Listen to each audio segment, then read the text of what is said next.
It's a full day. We're back. There are 9 games on Thursday in the NBA. So let's preview all of the action, Michael Bolton. Thanks, Josh. It's Michael Bolton here, and it's time for another episode of the Locked On Fantasy Basketball Podcast. Let's get to it. Let's get to it, indeed. You are Locked On Fantasy, your daily NBA fantasy podcast. Part of the Locked On Podcast Network, your team every day. Hello and welcome to the Locked On Fantasy Basketball Podcast, brought to you by Basketball Monster. My name is Josh Lloyd and I taught Drake how to throw. I'm also the lead fantasy analyst at basketballmonster.com, and you can find me on Blue Sky, joshloyd.bsky.social, on Twitter at redrock_bball, on TikTok at redrock_bball, and on Instagram at Locked On Fantasy Basketball. Today's episode is brought to you by FanDuel. Right now, new customers on FanDuel can get $150 in bonus bets if your first $5 bet wins. Also, check out LockedOnDaily.com and you will find the best NBA newsletter for your favorite team delivered into your inbox. That is at LockedOnDaily.com. We're here on what is National Muffin Day, looking ahead to Thursday with 9 games on across the league. We're going to talk about those 9 games, preview them, who's in, who's out, what injuries have cropped up, a couple of weird little surprising ones that have appeared at this point. And let's get into talking about what is actually going to go on and who we can stream in. And the importance of streaming becomes ever present at this time of the year, of course, heading into the fantasy playoffs, the first game.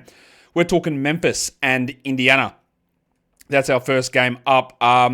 In terms of schedules, Memphis is in a Schedule Plus spot. If you don't remember what that is, it means they got like 4 games in 6 nights. Basically, and if you're in a Schedule Minus spot, you got 2 games in 6 nights. It just means not a good short-term period. So Memphis is in a positive area for that. In terms of injuries, we're going to get a little bit more. Some of these teams have official reports out, some don't. What we know is that Johnny Davis is out for the Grizzlies. It appears that Ja Morant is going to be available. Same with Vince Williams, who sat out the last game before the break. Marvin Bagley also available to play for the Grizzlies. Whether they play him or not, we'll see. But he's available. Jarris Walker, hello, for the Pacers. He's been out of the rotation and then hurt. Doesn't really matter whether he plays or not. What does matter is whether Miles Turner does, and Turner is available, it seems. Not officially, but he's listed probable, so that seems like it's going to happen. So what are we watching for on Memphis? Zach Edey. We've seen the Edey pattern so often. Bad teams, sure, he can put up big numbers. Good teams, nah, not really. And the Pacers probably do qualify as a good team. Edey, to me, is feeling like a guy who's going to be sitting in the stream zone. Someone you can use, but not someone you have to hold on and sacrifice games played for. On the Pacers, Tyrese Halliburton. Can we get a 2-month run, a 6-week run of top 10 numbers? He's obviously been a disappointment as a first-round pick. It has picked up after a slow start, but you still get those baffling, 0-point halves. What are you doing? Hopefully we get something better. In terms of stream guys, I do still like Brandon Clark in Memphis. It's not a high-level one, but it's there. And then for the Pacers, probably Andrew Nembhard. Now, normally when I look at these stream names, I look at 40% rostered on Yahoo. But given the time of the year and teams dying off a little bit more, I'm doing 30 now. So we're doing 30 as the Yahoo percentage cutoff to give you those streaming names in this particular spot. The second game is Boston, heading into Philadelphia to take on Lonnie Walker's Philadelphia 76ers.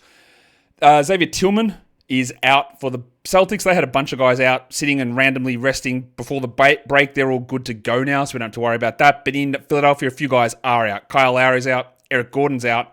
Justin Edwards is out. And the newly signed, don't think he's actually signed yet, Lonnie Walker is out. But that means Embiid and Paul George and that are playing. But the Lowry and Gordon dealing with this wrist issue, and Edwards now with an ankle for a couple of games, it does sort of, you make sense why they looked into getting Lonnie Walker in, because they're getting a second opinion, I believe, on Gordon's wrist. And that will mean that we're going to have some minutes available there for Lonnie. What am I watching for on Boston? I don't think that Drew Holiday's a 12-team league guy. He hasn't been one for a long time, but we just continue to watch and see how they use him and the minutes and the usage role and where his defensive stats sits. While in Philadelphia, it has to be Paul George. You could have had an argument if I'm not drafting Paul George because of injuries, right? You had that. And like we always talk about on this show, process does not always equal results, because if you faded Paul George, you were correct because he's just been bad. But the reason, even though he did miss some time, the reason he's been bad is not because of injury necessarily. It's just because he just doesn't play anymore. Well, not he doesn't play well anymore. Now, I will give him a little bit of a break because I think that finger is really a problem, and that's causing an issue. But still, I need to see some improvement here.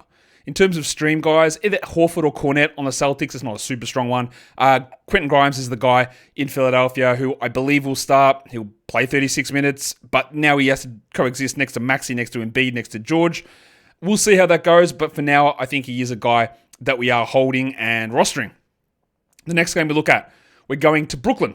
It is Cleveland traveling to take on the Nets. This could be one of these games where Cleveland just cooks them and their starters play 27 minutes. So be aware of that. The Cavs are 13-point favorites in this game. Dean Wade is doubtful. This is the first of a back-to-back for Cleveland, so Wade probably plays on Friday. I don't have an update yet. No, we do actually. Isaac Okoro is questionable. And then Ty Jerome, I believe he is going to be available to play. I'm just going to double check that because I did just drop it. No, Jerome and Okoro are both questionable. Now, that was interesting because Jerome missed the last game before the break and now he's still questionable. That's interesting. Anyway, we'll see. They're both questionable. And then for the Nets, Cam Thomas still out with a hamstring injury. I'm really getting very concerned about Thomas and how much he's going to play post-break. And then Noah Clowney is only doing one-on-one work in practice. So he's obviously a little bit of time away, maybe a couple more weeks there as well. For the Cavs, I did want to see how they would use Ty Jerome. I find it very hard to look into holding on to seventh men on my fantasy teams, and that's exactly what Jerome is. And we might not even get an opportunity to see that. To me, he's a stream-level player. For the Nets, Nick Claxton. Now, Nick Claxton, 30 minutes, 12-10 league guy. It just hasn't happened that much. And I want to see how they use him and Johnson and Russell, just to see how many minutes they give them, how hard do they go onto that. Max Strus is probably the streamer for the Cavs. He's not very highly rostered. He will start over DeAndre Hunter, I'm guessing. And then in Brooklyn, I do like Day'Ron Sharpe, even in the limited minutes. But what if he pushes to 24? What if they do decide that they're going to run that minute split, or that the game's that much of a blowout that they do lean a little bit more into their reserves? I think that would be incredibly intriguing for Day'Ron in that spot. The next game was one of these games that did have one of these, Didn't expect that injury to pop up, and it's the Nets hosting the Knicks, my God. The Knicks hosting the Chicago Bulls. The Knicks, they were 13.5-point favorites. I'm not sure that they still are, but they were. What happened, though? What injuries went down? Well, Patrick Williams is out for the Bulls. He left the last game before the break with an injury, and he's still out now, so that appears like it might cost a bit of time. Mitchell Robinson's back doing practice work. We thought he might play here. He's not. He's out. But then, out of nowhere, Josh the Hitman Hart is out. Now, for about the last month, Hart has continually been listed on the injury report with a knee issue. He's been questionable, then he plays, and he plays 43 minutes, and he plays when they're 30 points up. The fact that he is coming out of the break, yes, it is the first game of a back-to-back, but it's the Knicks, so that honestly just doesn't matter.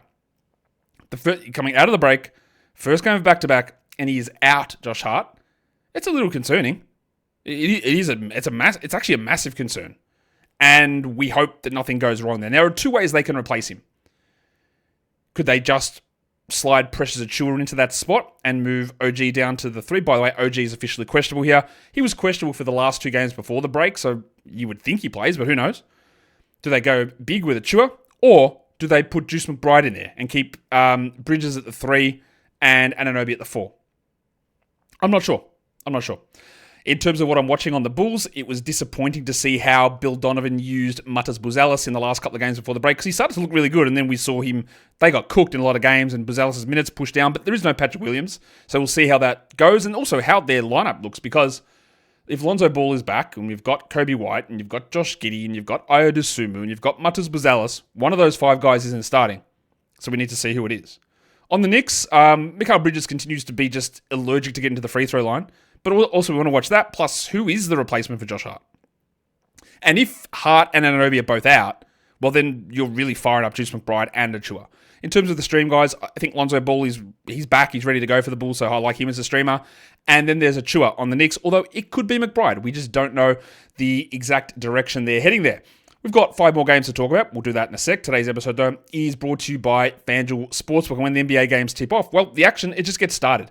And there is no better place to get in on the action than with FanDuel, America's #1 sportsbook. You can place live bets with FanDuel after the tip-off. Game starts and you see something developing. You see an underdog that might be struggling a little bit early, but you think that, the odds have now moved in my favor. I'll get in there, place that bet. You can do all of that with FanDuel. Plus, you can get all your live bets and put them into a same-game parlay as well, to try and really ramp things up.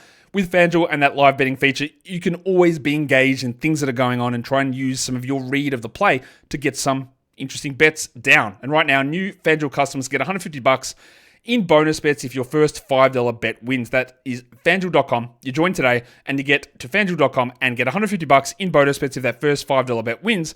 Make every moment more with FanDuel, the official sports betting partner of the NBA. And don't forget to gamble responsibly. All right, so we're looking at the games for Thursday, 9 of them on. Next game we take a look at is the Orlando Magic and the Atlanta Hawks. We're in Atlanta for this one. It's a schedule plus spot for the Magic. We're also in a situation where they are 1.5-point favorites on the road, and Jalen Suggs remains out. He's doing some running in practice, but he seems like he's out for a period of time here. And I'd be very worried about Suggs as how slow it's going to be when he returns. And then he has the shooting issues. IL slot, of course. But if you don't, I'm not sure that he is a good enough player to hold on to. Larry Nance is going to be out for Atlanta. Vic Krejci is going to be out for Atlanta. And then Trae Young is probable with that Achilles thing that's had him listed all season. So just, again, we keep an eye on that. For the Magic, it's the Goga Bitadze, Wendell Carter situation that I really want to pay attention to, as well as the Cole Anthony and Mr. Black spot at point guard, because, of course, we know that Jalen Suggs is out. But I am really interested in that center spot for the Magic. While for the Hawks, I do want to see if they continue to start Mohamed Waiver, because Gay has started the last couple of games and hasn't played enough. If he was to play 26 minutes, we'd all be into it. Like Gay would be hot. Like we would be really into it. But we're not there yet. So we just need to see. We need to see how if they're slow playing Gay or if they're just going to keep him in that low minute role. In terms of stream guys, KCP is there, but you could also throw Mr. Black, or you could throw Cole Anthony in there for the Magic, and then Karis LeVert and George Niang are pretty clear ones for the Hawks. LeVert is still available in a lot of different spots, but we need to see exactly how they utilize him down the stretch. The next game is the Milwaukee Bucks. They are hosting your LA Clippers. We're in Milwaukee here, and it is a schedule plus spot for the Bucks. It's basically a schedule plus spot for the Bucks all the way through the rest of the season with how many quality games they've got. And then in terms of injuries, the last game before the break, Kawhi Leonard did not play, so he should be back. Drew Eubanks with an ankle problem, all pretty questionable. And then there's Amir Coffey, who left the last game. I'll say that he's probable. I don't think there's much risk there. But the interesting thing here is that Giannis is listed questionable. We knew that Giannis didn't play in the All-Star game and has this calf issue. I think he might actually lean a little doubtful here, but I don't know. But the other interesting one is Damian Lillard, who missed the game pre-All-Star break, played in the All-Star game, and is questionable on the other side of the All-Star break. But, whatever we've got to do to make the All-Star game competitive. So we'll see what happens here with Lillard and whether he's available or not. And obviously, if he is out, and if Yanni is out, then you're going to get those bumps to Kuzma, you're going to get bumps to Portis, you're going to get bumps to Ryan Rollins and those sort of players. Gary Trent, of course, too. Andre Jackson also, who participated in the All-Star weekend festivities. I guess that's what his dunk contest thing was. He's questionable too. So there is 3 starters on the Bucks that are currently questionable. And if Jackson's out, then you're looking at Big Boom AJ Green and Gary Trent into that position. On the Clippers, Ben Simmons was very good in his first game. Now, that was without Kawhi. That was a game where he missed, I think, 1 shot total, and they played small. Will they do that against Brook Lopez? That's what we want to watch, isn't it? And then for the Bucks, what do we want to watch? Well, how Kyle Kuzma looks when Lillard and Giannis are both there, how the interplay is with him and Bobby Portis too. Chris Dunn has taken the spot as a starter for the Clippers. Whether he holds it or not, we don't know, but I think he's the stream guy. And then it is probably the artist formerly known as Taurean Prince, although Gary Trent is not far off being that guy as the streamer for the Bucks. The next game we look at is the Charlotte Hornets and the Denver Nuggets. The Hornets are one of 2 teams playing on Wednesday. It's Hornets-Lakers Wednesday, so they're coming in on a back-to-back. It is a schedule plus spot still for the Hornets as well. And there's a lot of guys that are out in this game. Not a lot of guys are out. A lot of guys on the injury report. Josh Okogie is going to be out. I don't expect LaMelo Ball or Mark Williams to play. They're both listed probable for Wednesday. I don't think they play Thursday.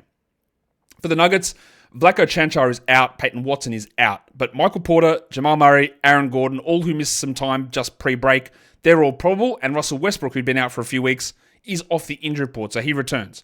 Now, will Westbrook be limited in his first game back? Does Christian Brown go back to the bench? Does Aaron Gordon go to the bench? They've got a decision to make again. They made the decision. They benched Brown, and then Westbrook got hurt. So do they go back to that, or does Westbrook go back to the bench? We need to see this.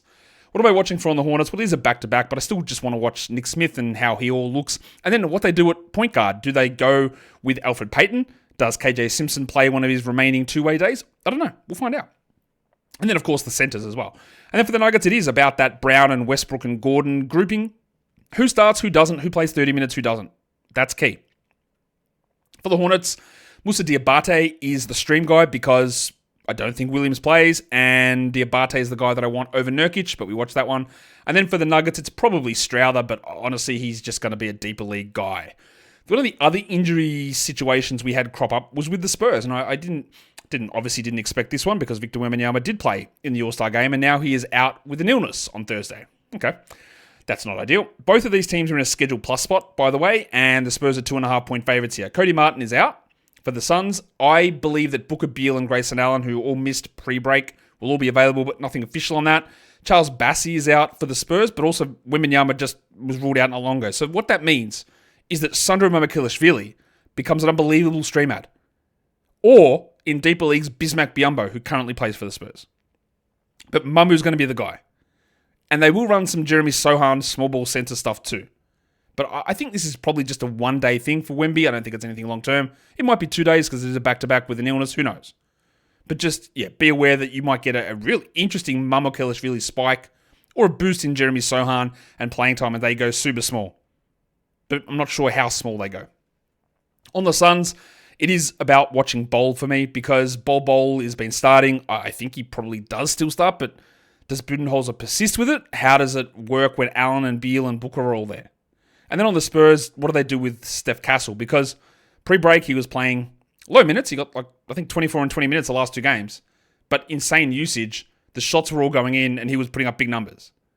So what do they do? Are they going to keep him 24 minutes? Are they going to start him and play him 30? Are they going to pull the usage back? We won't really get a good indication of the usage because Wemby's out. But we do want to see what their vision is for him here. Royce O'Neal is probably my Suns streamer, although Grayson Allen's not far off that. And then it is, unbelievably, the pencil, Harrison Barnes. Barnesy.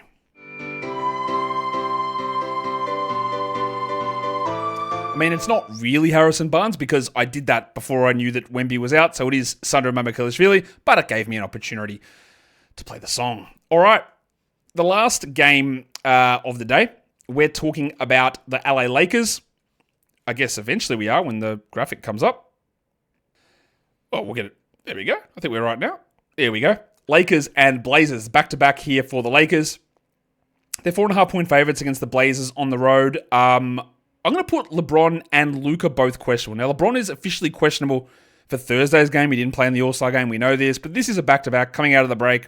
I wouldn't be surprised if one or both of them sit. Or if LeBron sits Thursday, Luka sits Friday. Maybe, maybe not. We'll see. For the Blazers, that's where more of the injuries are. Ayton's out, Thybulle's out, and then Jeremy Grant, Scoot Henderson, and Rob Williams all missed prior to the break. And I'm not really sure where they sit here. For the Blazers, I want to watch Delano Banton. Now, it is entirely possible that Banton plays 0 minutes.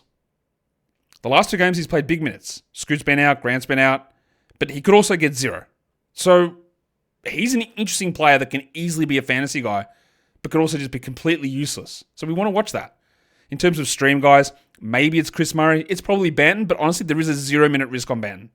And then Jackson Hayes is the Lakers guy that I think we pretty comfortably feel okay about looking at. So let's look at some scheduling stuff.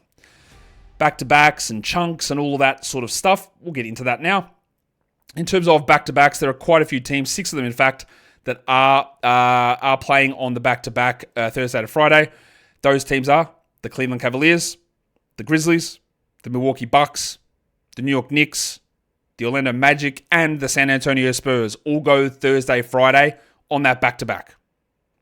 Now we take a look at some chunks and how that all looks. That's the next 5 days. Who's got 3 games in 5 days? We're talking Levert, Lonzo Ball, Matas Buzelis, Quentin Grimes, Georgie Niang, and Royce the Basmati man O'Neal is also into that grouping of guys with 3 games in the next 5 nights with some streamable value for those players. What we can also look at are 5s and 2s, because you know us, we're not beholden to a Monday-Sunday schedule. We want to know who's got 5 games across 7 days. And one of them is the only team actually that's got 5 games over 7 nights. It is the San Antonio Spurs, so they're in for a really busy period here. The Hornets do, starting Wednesday, but starting Thursday through to Wednesday, the Spurs have 5 games in 7 nights. So just Wemby's already missing one. Watch on Chris Paul. Just watch how they decide to run things with their rotation. If they're going to be extra cautious about their health and not necessarily safety, but keeping some of their guys a little bit more fresh, I guess. And now we can look at some streaming options for Thursday. We'll start off as we like to do with the stream of the day. We'll start with a 10-team category league stream of the day. I am putting Precious Achiuwa there because there's a chance that Anunoby's out and we know that Hart is out. But it could easily be Juice McBride there. For 12-team formats, I'm going to look at Lonzo Ball as a stream option for the Chicago Bulls. For a 14-team league, we're going to look at old mate Day'Ron Sharpe in Brooklyn. I think he is going to be pretty interesting down the stretch just in general, but I think worth looking at in these deeper formats here. And then for 16 teams or deeper, we're going for Chris Dunn. And then for Yahoo and ESPN points, we're looking at the big sneeze, Precious Achiuwa. Let's dig a little bit deeper into this and look at 10-team category league players. Again, if you're in any other league, you just start at the top of this list and work your way down and see what else you're able to find that would suit your team. And we're going with Precious Achiuwa, Lonzo Ball, Royce O'Neal, Andrew Nembhard, Kentavious Caldwell-Pope, and Cole Anthony. For 12-team leagues, we are heading towards Day'Ron Sharpe, Dorian Finney-Smith, George Niang, former teammate Max Strus, Chris Dunn, and Zaire Williams. And then if we get into deeper leagues, so 14-team and above, for category leagues, we're looking at Jalen Smith, Juice McBride, Restore Black, Jordan Goodwin, Brandon Clark, and Trendon Watford. And then we look at Points League streaming to wrap this up. Now, both ESPN and Yahoo has the same list here. The names are the same. It's Precious Achiuwa, again, / Juice McBride. We're not really sure about how that one goes yet. Karis LeVert, Quentin Grimes, Moussa Diabate, Lonzo Ball, and Matas Buzalis. And that, guys, is the end of a daily preview look-ahead show over here for whatever day this is. Thursday. That's what we're looking at. Thursday with the 9 games on. And, that is, we're back into it. Now, again, lock down, find out what you need to get into your playoffs, find out what decisions you need to make on your roster. Don't be beholden to holding on to your worst 2 players. You can move on and get a lot of value just by moving guys in and out. And remember, the more teams in your league that get knocked out or become inactive, the more available options there are on your waiver wire as well. So that's also another W. Don't forget, though, to subscribe and thumb up and bang and comment and all that sort of stuff. And let's keep the good times rolling. Guys, we are done here. Thank you so much for listening, everyone. See ya.